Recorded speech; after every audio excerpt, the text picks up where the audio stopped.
नमस्कार दोस्तों, हाजिर हूँ एक नई कहानी के साथ। बिन मांगे उपदेश नहीं देना चाहिए। मैं आपका दोस्त प्रदीप कुमार। एक गांव में एक बूढ़ा व्यक्ति रहता था।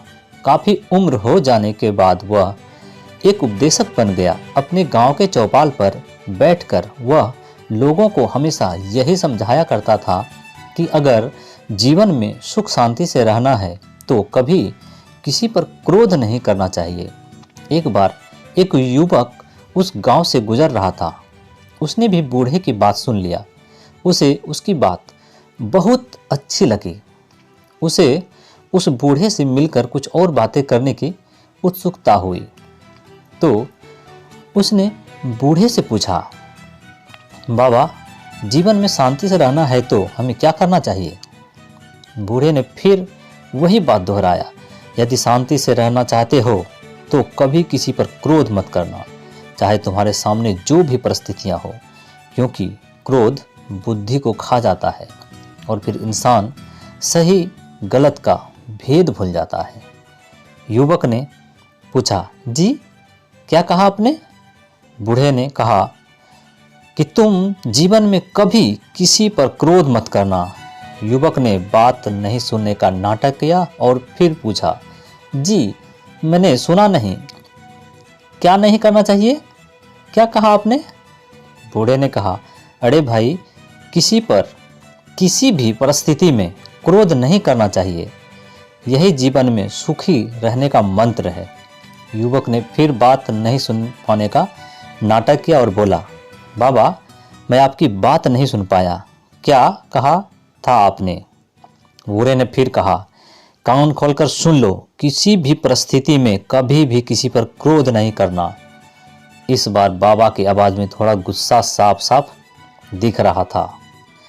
युवक ने एक बार फिर नहीं सुनने का नाटक करते हुए कहा, जी बाबा, मैं ठीक से नहीं सुन पाया, फिर से बोलिए। इस बार बूढ़ा चिल्लाया, अबे गधे, मैंने कितनी बार कहा कि जीवन में सुखी रहना है तो किसी पर भी क्रोध नहीं करना चाहिए, पर तू सुनता ही नहीं, बहरा हो गया है क्या? युवक ने फिर बोला, जी बाबा, आपने ठीक कहा, मैंने सुना नहीं, एक बार फिर से बोलिए, क्या कहा था आपने?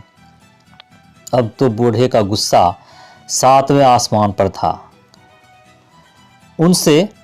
उसने पास रखी एक छड़ी उठा ली और युवक को घूरते हुए कहा, अब अगर तुमने मेरी बात नहीं सुनी तो मार मार कर इस छड़ी से तेरी पीठ लाल कर दूंगा।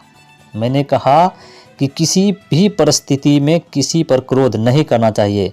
अब बता, तूने सुना कि नहीं? नहीं सुना तो अभी तेरी खबर लेता हूँ। युवक मुस्कुराया और उठकर अपने गंतव्य की ओर चल पड़ा।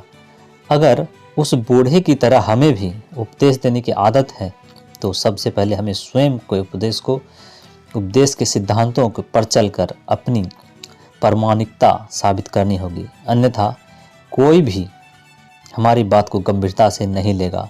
यदि कोई असफल व्यक्ति लोगों को सफलता के मंत्र बताने लगे तो उसका उपहास तय है।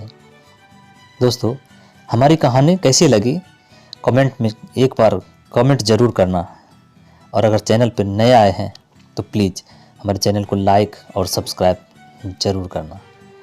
धन्यवाद। आपका दिन शुभ हो।